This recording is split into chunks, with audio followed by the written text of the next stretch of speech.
Hello everyone, this is Tom in Los Angeles. I hope you're doing well. This is going to be a 3 minutes quick video.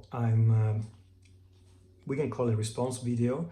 I saw something really interesting today in our little corner of BookTube that I loved, honestly, and so I thought I would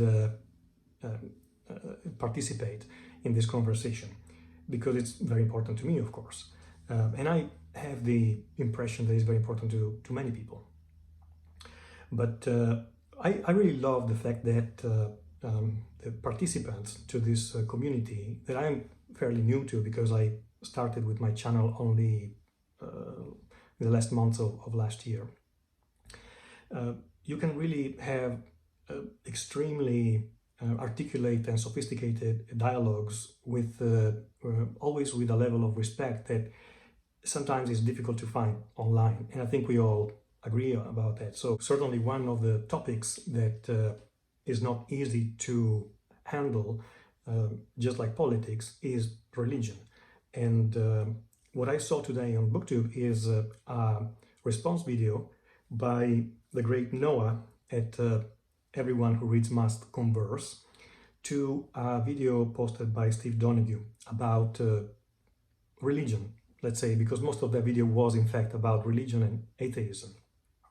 In itself it was really interesting.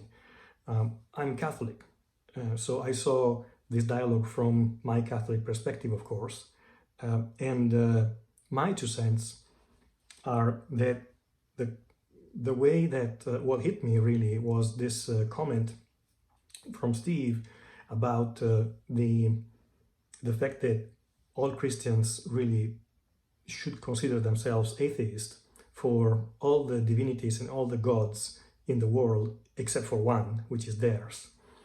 And let's say there are 1,000 gods, you are an atheist for 999 except for yours.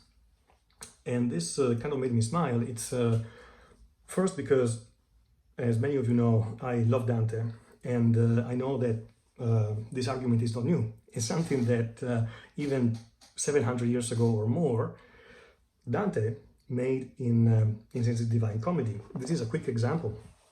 I got here the beautiful Paradiso translated by Montauban, where in Canto 19, more than 700 years ago, Dante was saying, "For you would say, a man is born along the shoreline of the Indus River. None is there to speak or teach or write of Christ. And he, as far as human reason sees, in all he seeks and all he does is good. There is no sin with his life or speech." And I'm pretty sure that before Dante, a very similar argument has been put forth by other fathers of the church and other people. It's not new. We heard it from Hitchens, from Dawkins, and from comedians as well. So I am seeing it as something that is not very helpful in the dialogue between atheism and religion.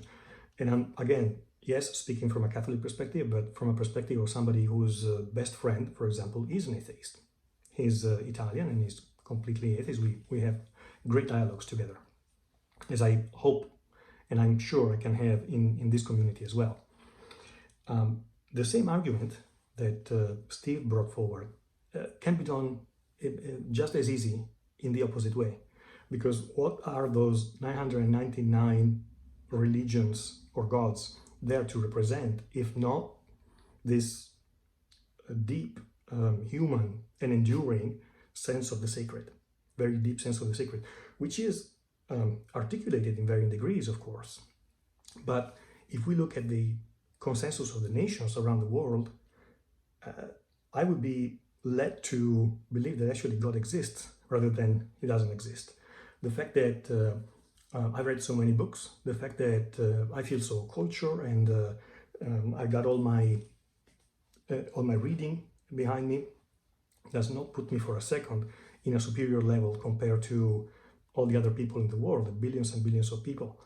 In fact, there's a Filipino farmer who I might be inferior to in different aspects. For example, in terms of the way I go about my pride, my arrogance, etc., etc. I'm aware of that. I'm aware that in this world you should not feel superior to anybody else. So I'm looking at the world and have this type of, and then of course everybody makes their own choices. So it's a very important disclaimer. I'm not here to try and convince anybody. And the wrongest thing to do would be to try and say and jump in this conversation in order to convince somebody or to say that you're right versus somebody is wrong. That's absolutely not my intention. But religious instinct is something that is very deep, and it represents a bedrock of truth. There is something very true. And by the way, Christianity doesn't dismiss totally all these other 999 gods or religions at all. In fact, it appreciates, values a lot of truth in other religions. So it's not really a black and white type of game or situation at all. There is because there is multiplicity, there is so much diversity, you don't go and destroy the system. It's there are many different political opinions, for example. That doesn't mean there is no validity in politics. But more to the point, there's in my opinion, again, if God didn't exist, this strong passion from the part of especially this hard atheist wouldn't exist, wouldn't make any sense at all. Every one of us worships, every one of us believes in something, so it's really just as easy to make the opposite argument to everybody is an atheist.